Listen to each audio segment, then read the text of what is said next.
Hola, bienvenidos a Nombre en Trámite. El día de hoy tenemos rugbyers en trámite.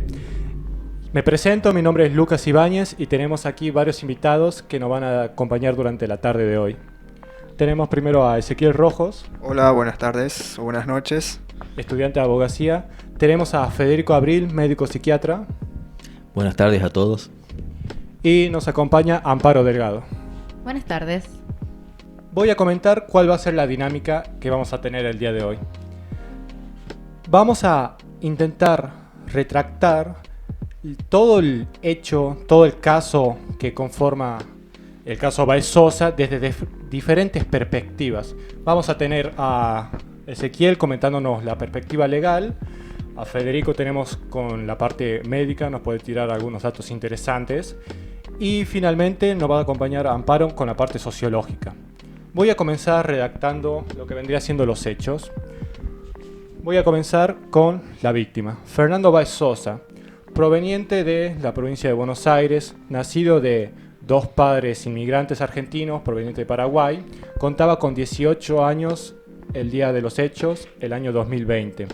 Transcurría el 18 de enero del año 2020. Fernando se encontraba de vacaciones en Villa Gesell con un grupo de amigos, aproximadamente 10 personas.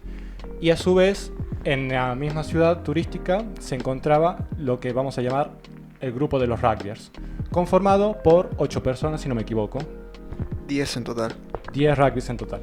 Estos dos grupos se dispusieron a tener una noche de diversión en lo que vendría siendo el boliche Le Brick, encontrado en Villa Gesell. Transcurrían las 4 de la mañana. Dentro de el boliche se encontraba sumamente lleno, ya que era un boliche muy popular en plena temporada turística. Comenzaron los disturbios temprano, antes de los hechos fatídicos. Ya hubo un altercado previo dentro del boliche de estos dos grupos. Hay diferentes versiones de los hechos que dicen que primero se han chocado. También dice que el grupo de Fernando pisó a algún integrante del grupo de los rugbyers, o incluso se nombra de que se le derramó vino en la camisa a uno de los rugbyers, lo que comenzaría comenzando la disputa.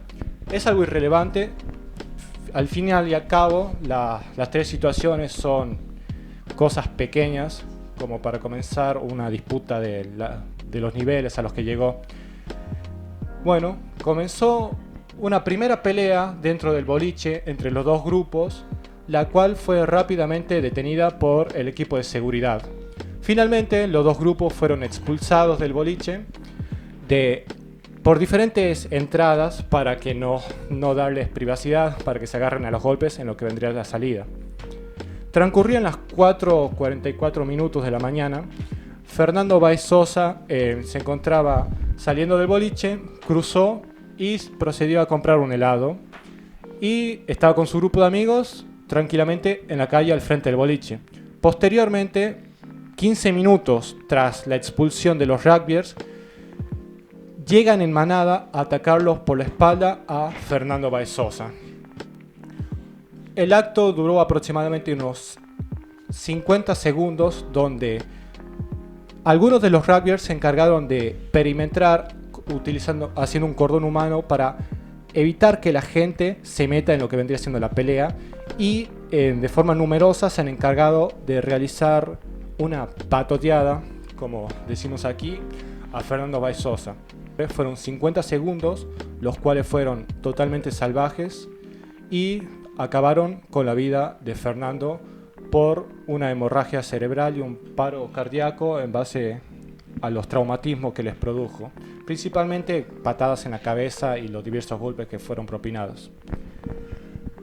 Transcurrieron 3 años desde este suceso y este evento sacudió a la Argentina. Todos los medios de comunicación, incluyéndonos, hablaron sobre este caso y hubo una fuerte presión social por pedido de justicia. Tras un relativo rápido accionar de la justicia, transcurrieron 3 años y finalmente obtuvimos la sentencia para los rugbyers. Así que tenemos a Ezequiel que nos va a comentar los detalles de la sentencia y explicarnos todos los detalles. a un lenguaje en el que la gente que realmente no tenemos estudios en derecho podamos entenderlo. Así que te doy lugar, Ezequiel. Bueno, muchas gracias, Lucas. Primero comenzamos entonces diciendo que fueron condenados. En este hecho, 8 rugbyers, ¿verdad? 8 rugbyers. 5 de los cuales fueron a cadena perpetua. ¿Esto qué quiere decir que sea cadena perpetua? Mucha gente no entiende muy bien lo que es cadena perpetua. Acá piensan que es para toda la vida, pero en realidad no. Cadena perpetua acá en Argentina es de 35 años. Es de 35 años. No como todos piensan que es para toda la vida. Pero acá se cuentan, digamos, lo que serían los años que estuvieron en prisión preventiva. O sea, que no son 35 años, van a ser 32. No sé si me entendés en ese caso. Sí. Bueno, pero principalmente tenemos que tener en cuenta que fueron las personas, digamos, las personas sentenciadas a cadena perpetua fueron por el homicidio agravado, doblemente agravado por alevosía y por premeditación en el caso. ¿Eso vendría siendo los cargos? Esos son los cargos. ¿Podrías explicarme más en detalle qué vendría siendo homicidio doblemente agravado? Homicidio, tenemos en el derecho penal, tenemos homicidios, tanto agravados como los homicidios con atenuantes de los homicidios. Si bien el homicidio simple tenemos que son de 8 a 25 años de prisión o reclusión en las cárceles. Luego tenemos lo que son los agravantes. Acá van los agravantes, que uno de ellos acá habla de la alevosía y la premeditación. Eso está en los artículos 80, inciso 6, si no me equivoco, del Código Penal. ¿Esto vendría siendo factores claves a la hora de dictar la sentencia? ¿La alevosía y la premeditación? Claro, serían factores claves para que sería agravar la pena. Porque, como te dije, el homicidio simple son de 20 a 25 años lo máximo. Ahora, con el agravante, se hace una cadena perpetua. ¿Qué es no sé si sabes lo que es la alevosía o qué es la premeditación? Si querés te lo explico. Desconozco. Esos términos escapan a la cotidianidad de un programador. Muy bien. Te explico lo que sería la alevosía. Sería atacar a una persona, por ejemplo, a espaldas. O sea, yo sé que si ataco, ella no se va a poder defender y no me va a poder causar un gravamen a mí. Okay. O sea, tengo el resultado seguro. Y la premeditación es la planificación, o mejor dicho, el acuerdo de voluntades que hay entre dos o más personas para la comisión de un delito. ¿Me logro explicar? Sí, en este caso, cuando hablamos de premeditación, nos referimos a golpearlo o asesinarlo. Y acá tenés una controversia que existe dentro de la causa. Por ejemplo, hay varias doctores, profesionales, abogados que discrepan con lo que dice la sentencia. Pero si bien la sentencia habla de no un solo hecho, sino que separa a dos segmentos dentro del mismo comisión del delito. Primero tenemos un primer segmento que va desde, bueno, así lo dice la sentencia, que va desde que salen del boliche hasta que es atacado Fernando y es dejado en el suelo, ¿verdad? Ahí nos dice que hay una premeditación para golpearlo, no para matarlo. Sí, quiero recalcar un detalle en esto, sobre los hechos. Como les comenté, había pasado 15 minutos desde el momento que habían sido expulsados y cada rugbyer tuvo un rol bastante planeado dentro de lo que vendría siendo el ataque. ¿Nos referimos a eso? Básicamente sí, pero como te sigo contando del segundo segmento, ahí ya la interpretación de los jueces es diferente. ¿Por qué? Porque acá nos dice que en esa fracción de segundos que vos dijiste que duraba 50 segundos duró el ataque en total. Bien, en esos 50 segundos, los primeros 30 fueron para el primero, por ejemplo, te doy un ejemplo, los primeros 30 segundos fueron para el primer segmento. El segundo segmento va a comenzar cuando ya se encuentra en el suelo Fernando Báez Sosa, implorando piedad, podemos decir, porque se ve que levanta la mano. En ese segmento es que los jueces interpretan, a razón de las pruebas y los testigos, que se da la premeditación para matarlo. ¿Por qué? Esto es interpretación, repito, de los jueces. Porque golpear a una persona en el suelo cuando ella está semi desmayado, podemos decir, en sentido vulgar, ya es ocasionar algo más que un daño. No cabe en otra cabeza que pateando a alguien en el suelo no va a ocasionar la muerte. Y sobre todo si es en un punto tan débil como es la cabeza. Claro, o sea, digamos que se pusieron de acuerdo para brindar una paliza. Llegado hasta ese punto, se podría decir que ya habían cumplido ese cometido y estaba totalmente débil. Y pasado este punto, ya no se consideraría una golpiza, sino que vendría ya siendo intención de asesinato. Claro, lo entendiste perfectamente. Algo así establece la sentencia. Es la interpretación de los jueces. Ok, siguiendo el hilo de la sentencia, una pregunta. ¿Todos obtuvieron la misma sentencia? No, acá se hace una salvedad, digamos, y diferenciando por parte del tribunal entre los partícipes secundarios que hay en este caso, como son Ayrton Violás, Blas Sinali, si no me equivoco, son dos de los tres rugby que obtuvieron una sentencia de 15 años. ¿Por qué fueron, se pueden preguntar ustedes, por qué fueron de partícipes secundarios? Porque si bien ayudaron a cometer el delito, pero esa ayuda era prescindible. O sea, si ayudaban o no, lo mismo se iba a cometer el acto, lo mismo iba a tener el mismo resultado con el deceso de Fernando.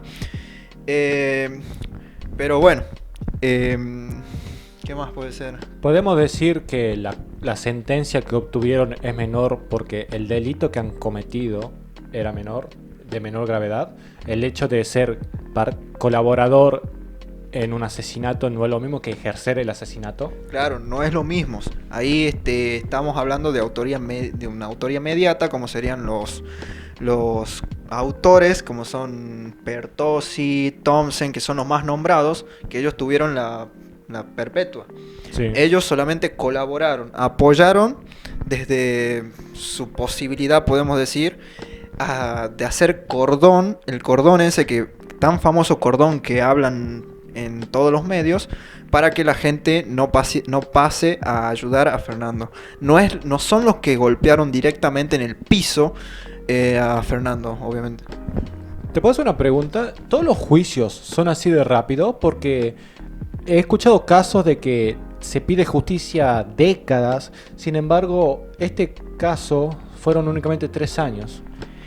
Y si bien la presión social o presión mediática jugó un rol importante, más que nada para ver la postura de las personas, porque todos se pusieron a favor de la perpetua para todos, si bien tenemos que tener en cuenta que el sistema penal argentino, o mejor dicho, el poder judicial es un poder independiente, y se trata lo más posible de que lo que rodea, digamos, al juicio no intervenga en la decisión de los jueces. Pero si bien tenemos sabido que los jueces tienen hijos que van a la escuela, que si bien pueden ocasionarle algún perjuicio si es que no toman una sentencia como es una sentencia favorable para la sociedad. Para la sociedad, gracias.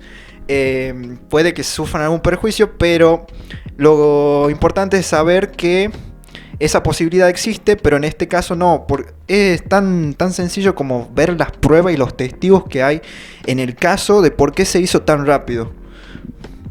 Podemos decir que la cantidad de pruebas y testigos ayudó a la causa Exactamente. que se acelere el juicio. Claro. Otra pregunta. ¿Esto ya terminó? ¿Los rugbyers a partir de ahora ya simplemente se pudren ahí a cumplir su sentencia? No, la sentencia está lejos de terminar, faltan un montón de recursos que pueden interponer. Es más, tanto la parte querellante como la parte defensora de los rugby ya interpusieron el recurso de apelación. ¿Esto qué quiere decir un recurso de apelación? Quiere decir que se apelara a la Cámara de Apelaciones, para posteriormente pasar a la Corte Suprema de Justicia de la provincia para la revisión, y ahí vas a obtener la verificación, podemos decir, por así llamarla, o la anulación del juicio, y dentro de eso van a haber obviamente modificaciones para... Para ¿la sentencia empieza a llevarse a cabo ahora o cumplido todos estos pasos extras que pueden apelar ellos? Van presos. Van presos. Están presos. Ya Están en está. un pabellón de una cárcel. Ya están presos. Ya están presos. Y desde la cárcel sus abogados se van a encargar de estos trámites. Claro, se habla de que lo van a despedir a Hugo Tomé y van a cambiar la manera de defensa, la manera de defenderse a cada uno de ellos. ¿Por qué? Porque tienen penas diferentes, obviamente. Y se habla de que van a despedir a Hugo Tomé y van a agarrar a otros abogados y para hacer una defensa totalmente diferente ahora. Planteamiento, digamos. Ok, ¿y sabe más o menos cuántos años puede llegar a durar esta siguiente etapa en la que ellos pueden apelar y demás? Y puede durar, digamos, depende, digamos, de los jueces, de la disponibilidad de los jueces y la rapidez que se haga en el proceso, el abogado nuevo que todavía no ejerció. Y bueno, puede durar, digamos, de 1 año a 3 o 4, depende, digamos. Ahí, por ejemplo, hay una posibilidad, tengo la presencia en mi mente, ¿no? Que se pierda mediáticamente el caso. Es decir, la gente hoy en día está satisfecha con la condena, ¿sí? Y listo, como si fue como el COVID. Tipo, ya está, estamos todos mejor. Mira la guerra en Ucrania. Y todos mirando la guerra en Ucrania. Salimos de la guerra en Ucrania. Will Smith le pegó y así. Entonces se va perdiendo con muchas otras cosas que van pasando mediáticamente. Y ahí pueden ser que encima... no sé dónde lo vi, seguro en una película, que el abogado le decía tipo, espera que se calme un poco la sociedad y de ahí metemos mano. Ahí compra a quien vos quieras. Yo escuché eso y digo, si pasa eso, tiene toda la razón. Siguiendo el hilo de las peticiones de la sociedad y hacia dónde apuntan, la sociedad ejercía perpetua para todos. ¿Existe una posibilidad de que estos partícipes secundarios fueran condenados a perpetua como lo exigía la sociedad? Lastimosamente, no. Y bueno, correctamente no. ¿Por qué? Porque acá lo que se va a juzgar es la accionar de cada uno. No se juzga el accionar del conjunto, sino en este caso, como son el homicidio, es la participación que tuvo en el acto delictivo cada uno de los rugbyers. No es que, por ejemplo, 2 pegan y 3 están viendo, esos 2 pegan, ocurre la muerte de alguien, lo van a condenar a todos. No, sino al accionar que dio la muerte a esa persona, bueno, el deceso, mejor dicho, en el hecho. No sé si me logro explicar bien. O sea que hay que poner en la vida roles. Y la justicia lo tiene bien claro. O sea, claro. A ellos los condenaron a través de los roles que han cumplido. Sí. Obviamente que la sociedad no está en acuerdo de eso, según lo que leí. Es como que la sociedad quiere, no, son todos involucrados. Porque hasta, es más, que escuché que dijeron, pero sí, el que grabó también está inculpado. Pará. O sea, hay una constitución, hay todo un reglamento de cómo se va a incautar una persona. Pero, obvio, si queremos abarcar desde la parte cultural, o sea, de la crianza y todo eso, obvio que vos estás grabando por 2 razones. Porque a mí me pasó de tener que grabar en una pelea que hubo y la grabación esta la usaron en el juicio. Porque nadie más había grabado, no había adentro del boliche cámaras. Yo grabé cuando le reventaron la cabeza a un chico con una botella. Y me han llamado a juicio y todo el tema. Entonces, puede funcionar como no. Pero también está el tema de ¿por qué no haces algo al respecto en vez de estar grabando? Sí, bueno, yo en este caso era mujer, que me iba a meter con 2 gigantes, ¿entendés? Sí. Pero habían otros chicos ahí que tal vez tenían la posibilidad, porque como vos has dicho, no solamente eran 10 rugbyers, sino que estaban otros chicos más que también tenían la posibilidad física de acabar con eso y han dado vuelta a la espalda, entonces haya ido. Ok, me parece que has tocado un tema súper interesante que vendría siendo las exigencias de la sociedad ante estos casos. Lo que vendría siendo la exigencia por justicia de la sociedad y aún así estar disconforme. Antes de seguir por aquí, quiero preguntarle a Ezequiel si vos crees que la justicia fue correcta en este momento. O sea, si el accionar que tuvo fue correcto en base a todos los principios que tiene el O país. fue manipulada. Ahí, ¿entendés? ¿Manipulada en qué forma? Social, mediática. Hubo O sea, una en tu presión. en tu opinión. Sí, hubo una presión social, pero eso no significa que sea injusta la pena. Hubo una presión mediática más que social, porque los medios fueron impresionantes cubriendo día y noche. Pero a mi parecer, las sentencias por el tema de las participaciones de cada uno de los podemos llamarlo ahora delincuentes, fue justa. ¿Por qué? Porque dividió, digamos, en las personas que participaron directamente con las personas que participaron indirectamente en el caso. ¿Por qué quiero abarcar este tema? Me parece imprescindible por el hecho de que es esencial que en un país la justicia funcione correctamente. Creo que Argentina no es el caso, decime. En este caso funcionó bien, sin embargo en general suele haber muchas quejas de que la justicia es lenta, muy burocrática. Claro, sí, eso sí tiene mucho que ver, pero eso tiene lo que yo primordialmente leí y lo que escuché varios decir, digamos que es una justicia muy pero muy lenta. Pero si bien los plazos judiciales se cumplen, ¿entienden?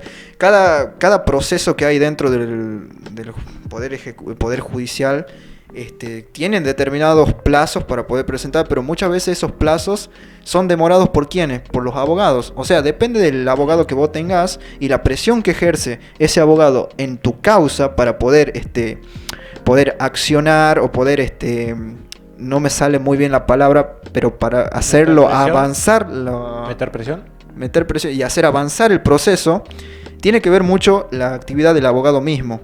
No solamente es la justicia. Okay. Claro, y ahí entra también el tema personal, ¿no? Porque siempre volvemos al humano. Siempre volvemos a las... ¿cómo sería esta palabra? Siempre volvemos a las actitudes humanas. Entonces yo, como hizo Burlando, que le dijo a la familia, yo no les voy a cobrar nada, quiero que esos chicos estén presos. Entonces puso de parte de él todo, como vos decís, presión. Obviamente que a su familia la super cuidó del tema, porque me imagino que los ojos encima de él están siempre. Y te doy un puntapié de que esa presión vino con lo mediático que es el señor Burlando. Claro, o sea, él ya estaba en Tinelli, empezando por ahí. Quiero continuar con el hecho de la función de la justicia en Argentina, y me parece que a la hora de pedir justicia es esencial permitirle que funcione de la manera que debe hacerlo, porque creo que exigir que la justicia funcione, pero a su vez estar disconforme con las sentencias, en este caso pedir que todas perpetuas, puede llegar a ser contraproducente en algunos casos. Claro, la gente, digamos, no está conforme por la indignación y por lo mediático que fue el caso, más que nada. Porque si uno se pone a ver, digamos, lo que dice cada artículo del código, se va a dar cuenta que perfectamente el hecho el accionar de cada una de las partes, de cada uno de los rugbyers, se encuadra en un tipo penal que están en la sentencia, o sea, por los cuales fueron condenados. O sea, solo basta con leer el código. Me parece... Perdón, una, no podemos satisfacer a todo el mundo, y otra, Fernando no vuelve.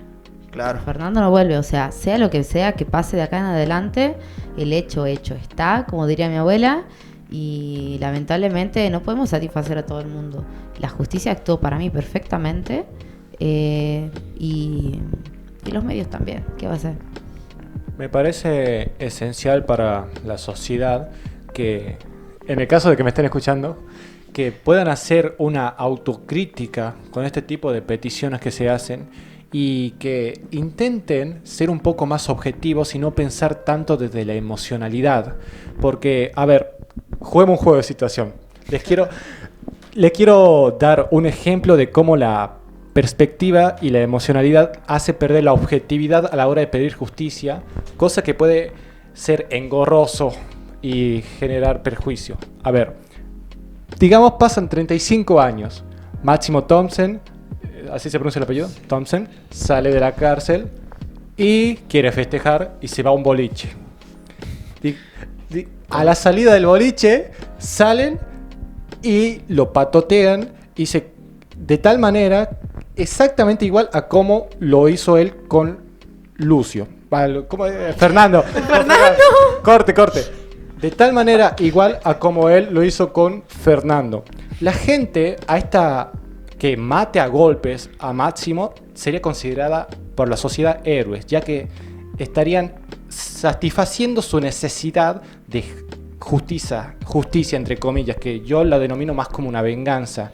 Y, digamos, estaría súper insatisfecha en el caso de que le dieran perpetua. De hecho, pedirían la libertad de esta gente. ¿Qué opinan al respecto?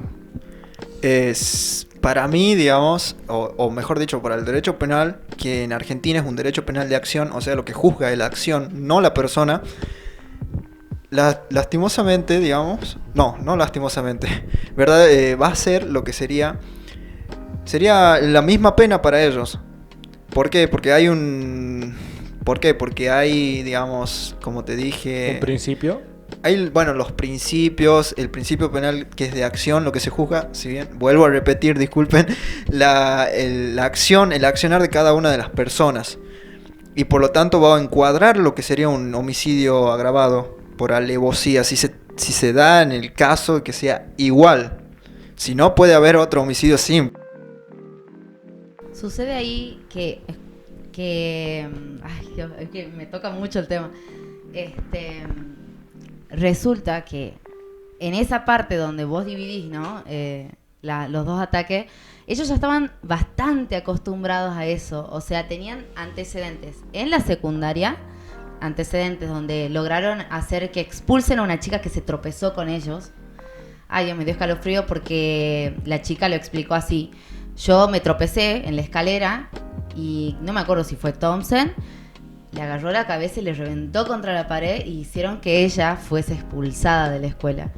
Entonces ellos estaban acostumbrados culturalmente, ¿verdad? Porque la cultura, en realidad tenemos la cultura general, nacional, de ahí viene la cultura en la familia.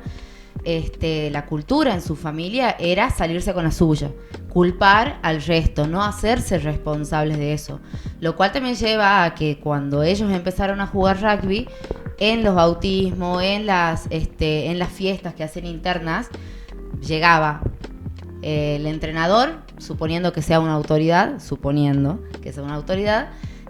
preguntando ¿quién hizo tal cosa? Culpando a una persona que también estaba en medio del boliche también. No estuvo ahí. Pablo. No, él estuvo comiendo, él estuvo comiendo Zárate. con su familia en Zárate. O sea, en Zárate ellos ya tenían esa costumbre y nadie los sentenciaba, ni su propia madre, que es ahí donde yo quiero hacer muchísimo hincapié, por cómo ella... Podemos concluir de que ellos en su mente se imaginaban a sí mismos como intocables, como que las acciones que podían cometer no tenían al final consecuencias reales. Claro, o sea, ahí viene a partir del egocentrismo, si no metemos el narcisismo también en el medio, ¿no?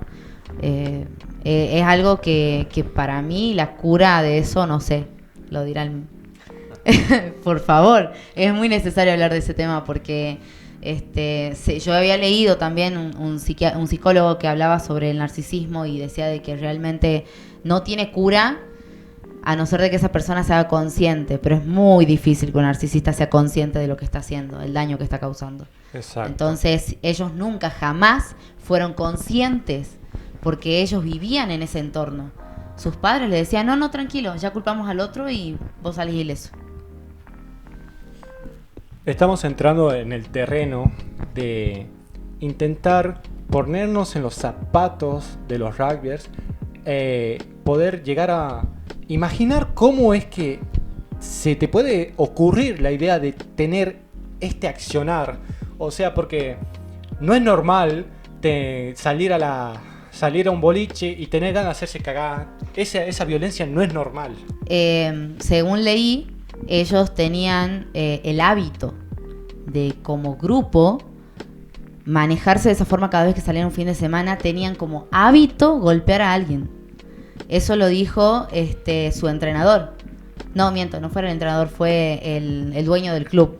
El dueño del club dijo, ellos tenían como hábito golpear a alguien cada vez que salían de fin de semana y él nunca lo suspendió, nunca hizo nada al respecto. Claro, no fueron sometidos ante una disciplina por sus actos. De hecho, al contrario, creo que hasta pudieron haber sido felicitados. Exactamente, ellos felicitaban, ellos a sí mismos. O sea, en Twitter se vio que ellos, como dijiste, se coronaban ante cualquier cosa que pasaba como estas, ¿no? O sea, Sí. su cultura en el rugby daba a entender que ellos son adentro intocables como equipo contra otro equipo, en donde uno tiene que eliminar al otro cada vez que va tacleando a alguien. Ojalá mis amigos rugbyers no se ofendan. Pero es así, o sea, vas eliminando y esa cultura te va quedando en la mente. Sí. Entonces, lo aplicaban afuera también como equipo. Sé que generalmente en la cultura deportiva, cuando te enseñan a hacer un equipo, te enseñan a hacer un equipo afuera y adentro de la cancha. Pero no llevando a este tipo de límites, ¿entendés? O sea, Por supuesto. Sí, de hecho, es interesante recalcar el cómo se felicitaban entre sí, como si hubiesen logrado algo. Quiero imaginarme, pero no puedo. ¿Qué ideas tenían a la hora de felicitarse diciendo qué grande que sos tan hombre que sos capaz de hacer cagar a un chico en manada mientras está en el piso rogando? es justamente por la cultura, o sea, ahí entramos a la cultura machista en cómo también le afecta al hombre. O sea, es más, o sea, la cultura machista le afecta más al hombre que a la mujer. ¿Qué querés que te diga? Porque eso lo voy a nombrar muchas veces. Es que sí, porque no llores, los hombres no lloran. O la cultura de hacete macho, ¿entendés? O, sos un cagón. ¿Entendés? Entonces, empezar a clasificar a las personas a partir de una cultura que te enseñaron, unos paradigmas que tienen tus padres, que obviamente, a ver, uno tiene una moral propia. Uno siente acá en el corazón lo que está bien y lo que está mal. Nadie nace malo, nadie nace violento, nadie nace... No, eso se hace. Y la forma en la que se hace es a través de los paradigmas que obviamente nuestros padres nos enseñan, digamos. Acabas de nombrar, creo que es uno de los debates más antiguos y que persisten al día de hoy dentro de los campos de la psicología, que vendría siendo si la personalidad se hace o se nace. Bueno, ya me dieron entrada. Le dimos entrada al tal? médico. A ver. Bueno, sí. Dentro de las teorías de la personalidad, ¿sí? Voy a dar una definición de personalidad para que nunca se la olviden en su vida. Queda filmada. Claro. Es fácil, es muy breve. La personalidad es la forma de ser. Esa es la definición. Es la forma de ser de cada uno, ¿sí? Bueno, y como dice Lucas, porque tenés un apodo medio... En el grupo hay un apodo... ¿apodo? ¿De qué me estoy enterando? ¿Viste? No sé, yo también estoy perdido, pero no me está confundiendo Dale, con otro. Bueno, no ahondemos en eso. Continuemos. Soy Lucas. Hablábamos de la personalidad.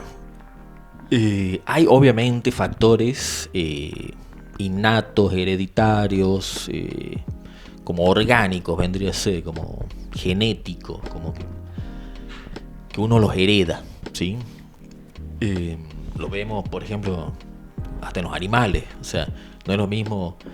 No es lo mismo un caniche que un golden. Un golden. De hecho, los caniches, con lo pequeño que son las criaturas más agresivas del multiverso. O que un pitbull, un rottweiler. O sea, genéticamente hay una agresividad, ¿sí? Y del otro lado está, como dijo Amparo, el tema cultural. Cómo la cultura los va moldeando. En nuestro caso, desde la más tierna infancia, la familia, la escuela, los amigos, en fin. Entonces se dan esas dos variables. La parte biológica y la parte... cultural. Claro, cultural o sociocultural. Sí.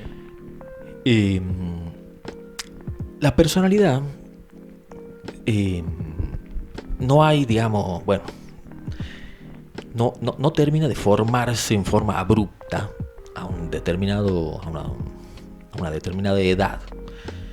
Los distintos autores, el consenso dice que es alrededor de los 18 años, que ya hay una una tendencia que es irreversible, ¿sí? Sí. Obviamente empieza antes, empieza desde la pubertad o la niñez, pero se dice como que se cristaliza alrededor de los 18 años. Sí. Sin embargo, el cerebro en sí, el órgano, continúa madurando hasta los 25 años, ¿sí? O sea, el cerebro no es una cosa estática, una cosa inmodificable. Se habla de la plasticidad cerebral, la plasticidad, la capacidad de... ¿De ser moldeable? Exactamente. ¿Moldeable en qué sentido? En las conexiones, ¿sí? O sea, una neurona tiene cientos de conexiones. Algunas se desconectan y otras se reconectan así. Esa es la plasticidad. Bueno, estábamos hablando de... Ahí, por ejemplo, disculpe, cuando habla de la maleabilidad, ¿no?, del cerebro, es muy importante porque vivo escuchando cuando la gente dice: felicidades, no cambies. ¿Por qué no? ¿Por qué no mejorar? ¿Por qué no ser mejores? ¿Por qué no desearle: espero que seas mejor persona mañana? No porque seas mala, sino porque simplemente creo que, a ver, somos evolución. Nosotros evolucionamos y yo creo que se trata de eso, de cambiar todo el tiempo. El cuerpo cambia físicamente, la mente cambia y ahí están ese romper de paradigmas que uno siempre, y más que nada en generaciones pasadas, ¿no?, que las cosas son así y no hay otra forma. Y hoy las nuevas generaciones están rompiendo con esos paradigmas desde muy jóvenes. ¿Por qué? Porque preguntan: ¿y mamá por qué? ¿Pero por qué? ¿Pero para qué? ¿Entendés? Entonces, esa posibilidad de romper paradigmas me parece muy importante. Y hoy se está globalizando mucho esa palabra. Y bueno, más que nada todo el contexto se está globalizando mucho porque, bueno, principalmente por los medios, ¿no? O sea, hay desinformación, obvio. Pero eso, la tecnología, ha permitido que se globalicen. Por ejemplo, casos como como el de Fernando, vienen quedando tapadísimos bajo la almohada, tapadísimos.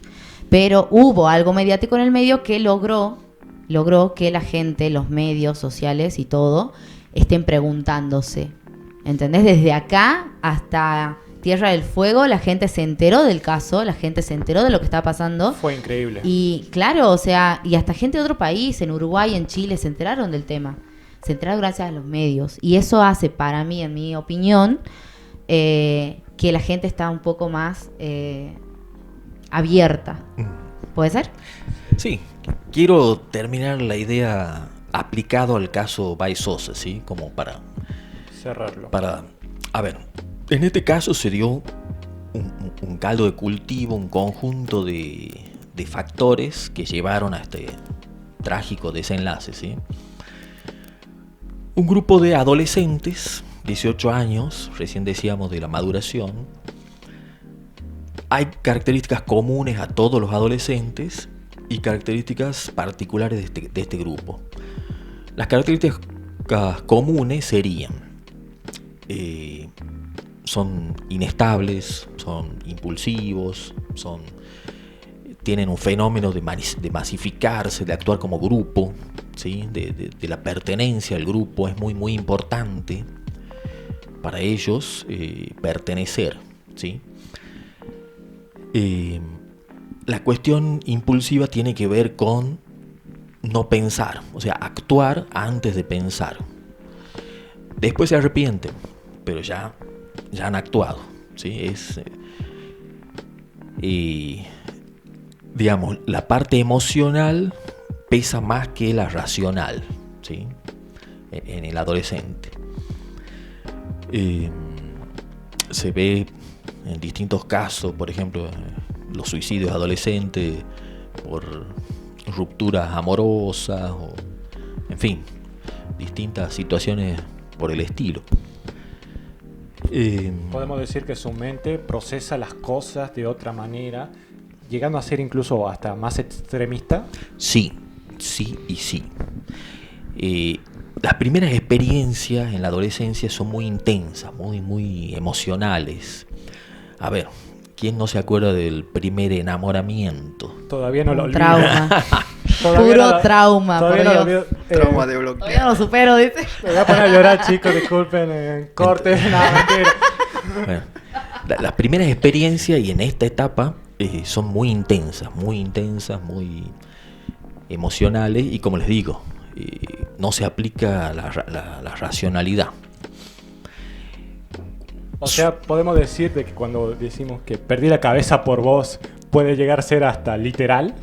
Y sí. Hay no acotación, una pregunta más que nada. Cuando usted dice que actuamos más desde lo emocional que lo racional, la conciencia, o sea, una vez que nosotros nos hacemos conscientes, no hay vuelta atrás, para nada, no hay vuelta atrás, jamás te lo vas a olvidar. Una vez que vos te haces consciente de que, por ejemplo, acá a la vuelta hay un chiquito que fue, no sé, lo que sea, que vive en la calle, lo que sea, tu consciente te dice todo el tiempo, trata de...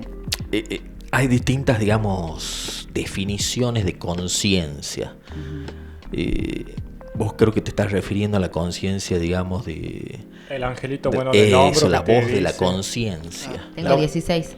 Lo que te incita desde tu moral y tus principios a cometer Claro. actos correctos.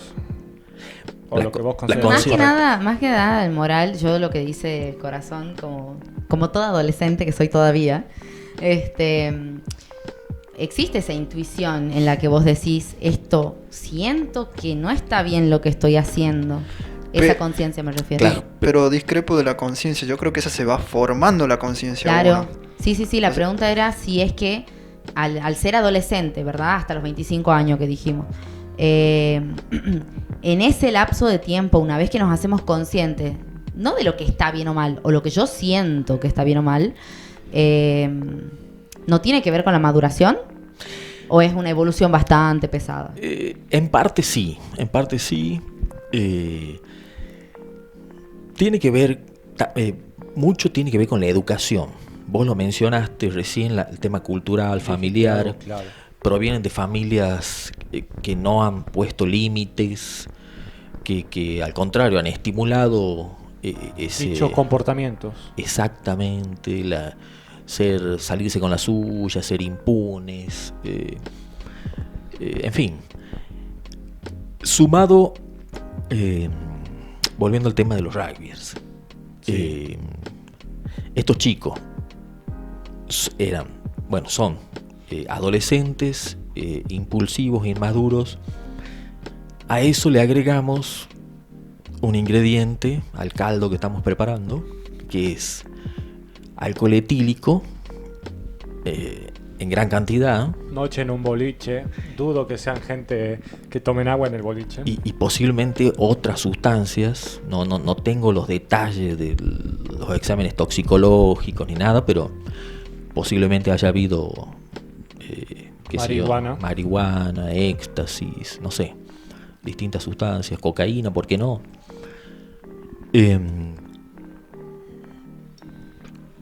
Ahora bien, eso es el adolescente promedio argentino, ¿sí? Un chico inmaduro bajo efecto de sustancia.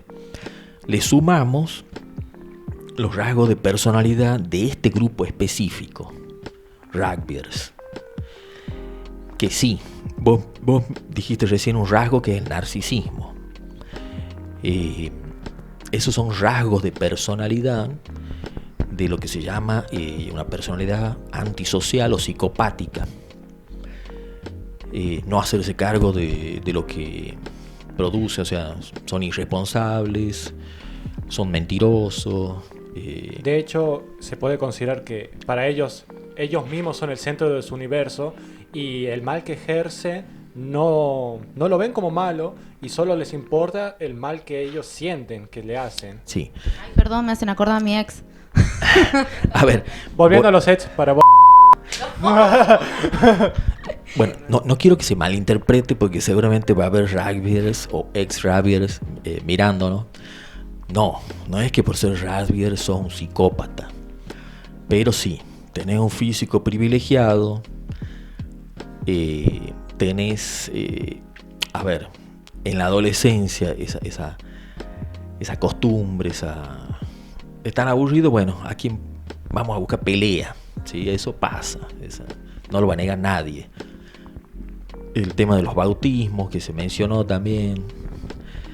En fin, estos chicos, como dijeron recién en Zárate, aparentemente eran los famosos hijos del poder, hijos de salirse impunes, en fin, una serie de datos, Detonantes. claro, que agravan más la personalidad de estos chicos. Yo no sé, obviamente, quiero creer que en el momento que lo hicieron, estaba desconectado el raciocinio y querían, como un animal, atacar a su presa y bueno, y eliminarla. Y era una más de todo el rebaño que venían haciendo. En este caso, la víctima fatal. Intentando dar una síntesis de todo lo anteriormente dicho, estamos intentando pensar cuáles han sido todos los motivos que pueden llevar a una persona a cometer este tipo de actos. Podemos concluir con todo lo anteriormente expuesto, que ha sido una mezcla de muchos detonantes, tanto factores en la personalidad biológicos como culturales y los factores de la inestabilidad adolescente. Ahora les propongo un tema que vendría a ser intentar entre nosotros pensar una solución para que este tipo de cosas no se vuelva a repetir. Empezando, creo que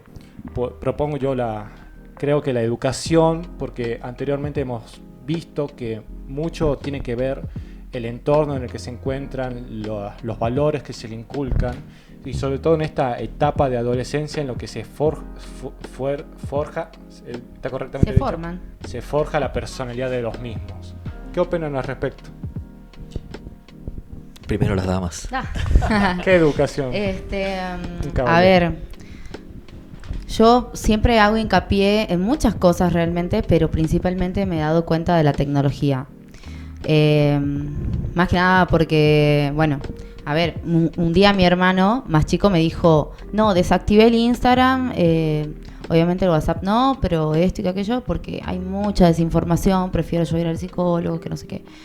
Y yo, qué bien, yo ya lo hacía cuando era chica, cuando había quilombo, y digo, no quiero formar parte de nada de esto, me voy, no tengo Twitter desde hace un montón, entonces, perdí el hilo. Cuestión, que... estábamos intentando hablar de la educación y sí, cómo cómo cambiaríamos esto. Yo sé que la nueva generación viene mucho más consciente, o sea, a través de lo que está pasando, que hay mucha información en el medio. Pero, ¿cómo colar eso, no? ¿Cómo colar la forma? Porque son varios factores, usted lo dijo, es un caldo. Nosotros hacemos unas chicas súper poderosas ahí, un poco de algo, un poco de todo.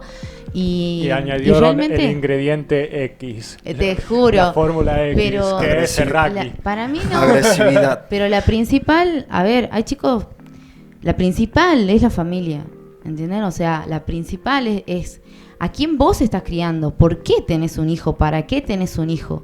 O sea, vos sos madre, ¿sí? Y somos, aparte de creadoras, constructoras de lo que estamos trayendo al mundo. Somos totalmente responsables. O sea, discúlpeme la doña, que no venga a querer llorar, porque ella desde el día 1 que dijo, no hijo, no es tu culpa. Ya estás formando a una persona. Obvio no la culpo del todo porque viene también todos sus paradigmas, todos sus antecedentes, ¿no? Pero desde el núcleo familiar empezar a poner ese tipo de límites y no con violencia. Y eso muchos psicólogos hoy lo están hablando, que es a través de la comunicación. Los chicos son una esponja y entienden y captan todo desde el día que nacen. Tengo mis sobrinas que hoy en día te conversan y tienen 2 años, te conversan y te hablan y te cuentan. Y no te cuentan de sueños y fantasmas, no. Te cuentan de lo que han hecho en la escuela, tienen más comunicación. Y hoy en día a gente como nosotras, desde nuestra generación para arriba, sorprende. Y hay mucha gente que tiene miedo. Y le dicen generación de cristal. Pero para mí no es una generación de cristal en la cual todos se toman personal. No. Es una generación de cristal más consciente. Y te dice, mira, no me gusta que me hagas esto. No lo quiero, no lo prefiero. ¿Cuántas veces te lo tengo que decir? Entonces, ¿hay una forma de solucionarlo? Sí, pero creo que se está normalizando el hecho de ser más consciente y de querer mucho más al prójimo. Podemos decir que hay una inclinación social ahora inclinarse a que en un futuro, quizá no tan lejano, se puedan reducir este tipo de comportamientos más violentos, malas enseñanzas que absorbe un adolescente, que podrían al final de mucho tiempo involucrarlo en este tipo de actos. Amén. O sea, pero a ver, yo estoy hablando desde el punto de vista de donde yo vivo en Argentina, que es bastante libre Argentina, al punto de tener, ¿cómo se llama esta palabra? Al punto de ser libertinaje, ¿no? Pero sí, si uno abre la cabeza y ve lo que está realmente pasando en el mundo, hoy en día siguen matando homosexuales, hoy en día siguen condenándolos, hoy en día siguen escapando algunos judíos. Entonces, sí tiene que ver mucho el contexto social, y Argentina evoluciona por lo menos un poquito en esa parte. Bueno, ¿Contar algo? sí. Yo me caracterizo por ser bastante pragmático, ¿sí? O sea, no tengo la verdad absoluta ni la solución para todo, pero sí me gusta, digamos, que las soluciones, un plan. O sea, elaborar algo que realmente sirva, que sea eficaz. En el mundo del rugby yo lo desconozco por completo, pero yo lo que estoy pensando es, no solo en el mundo del rugby, sino de los adolescentes, de la juventud. Hay países, coincido perfectamente con lo que dijo Lucas, que la educación es la base, pero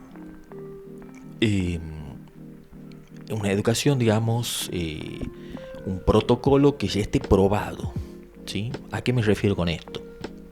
Hay países que trabajan muy bien: Finlandia, Suecia, Noruega, Dinamarca, con los protocolos de anti-bullying. Sí. O sea, ellos tienen libros, material que fue traducido, uno los googlea y están para los docentes, para los padres.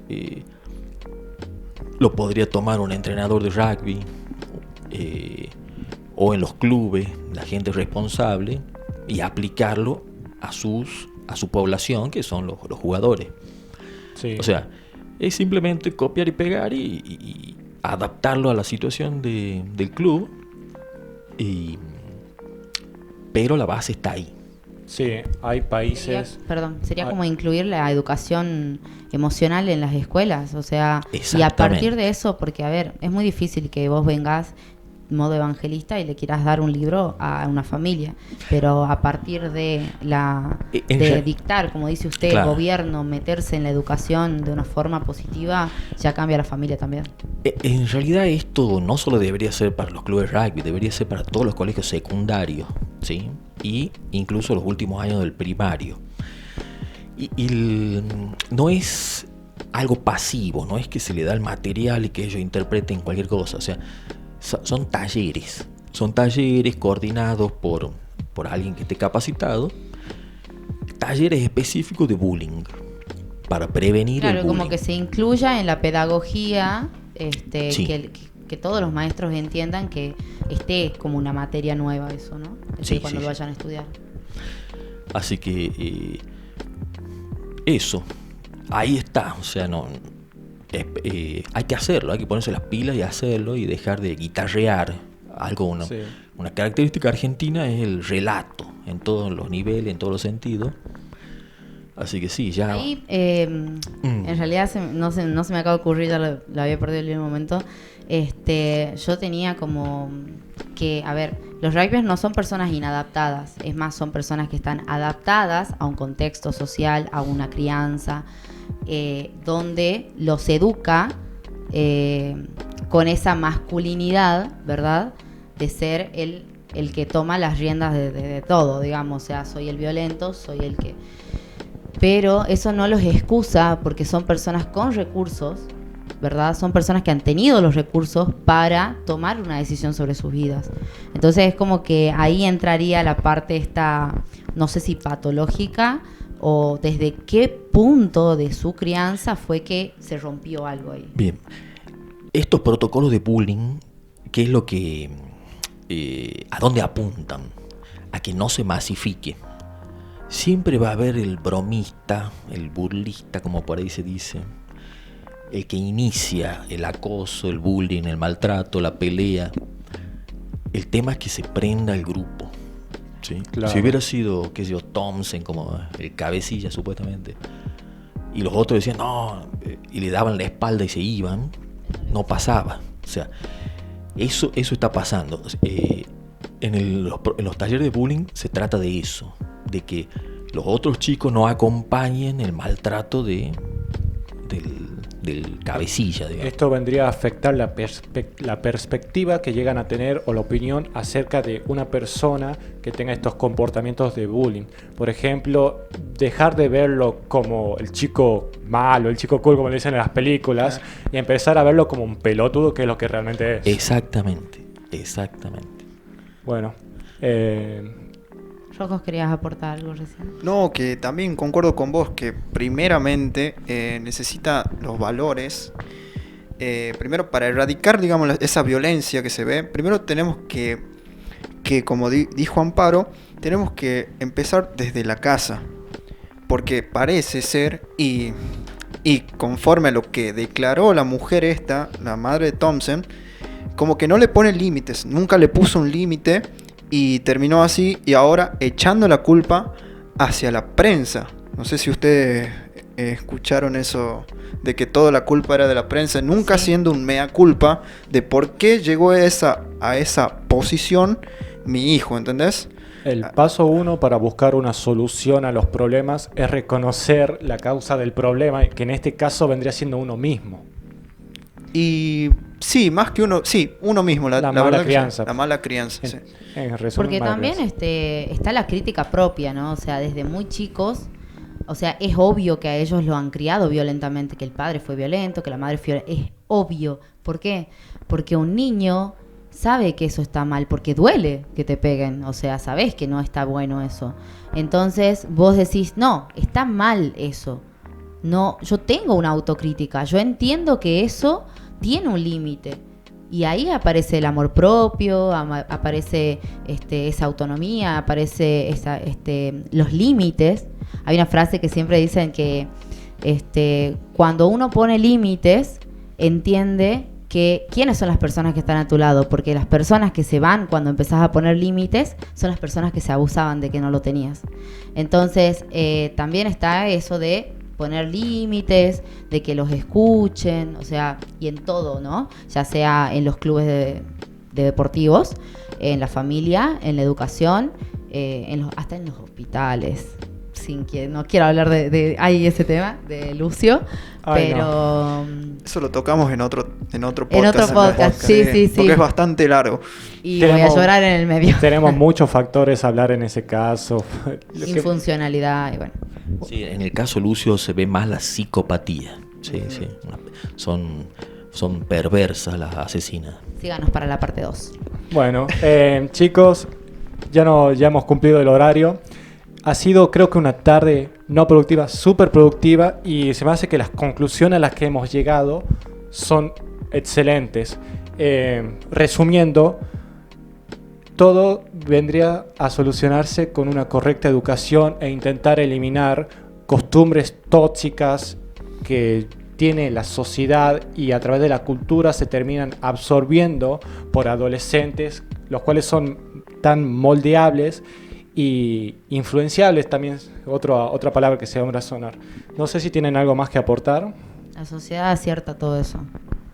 Porque uno escucha a Bad Bunny y habla de cosas totalmente vulgares, de cómo compra mujeres y nadie dice nada.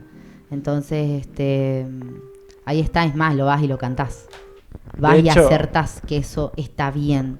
De hecho, Entonces, bueno, eso va a Bad- pasar de acá a 80 años, que la gente diga, mira, tu tema no me gusta y no vas a ganar plata con eso. O sea, muy difícil, pero bueno. ahí también forma parte de otro factor. Bueno, soy Lucas Ibáñez, me despido, le doy lugar a la gente también que estuvo con nosotros, a que den una despedida. Bueno, muchas gracias por compartir con nosotros este podcast. Los esperamos el próximo. Chao. Sí, también gracias por invitarme y muy productiva la charla. Muchas gracias a ustedes por todos los aportes que han tenido. Bueno, eso sería todo. Adiós.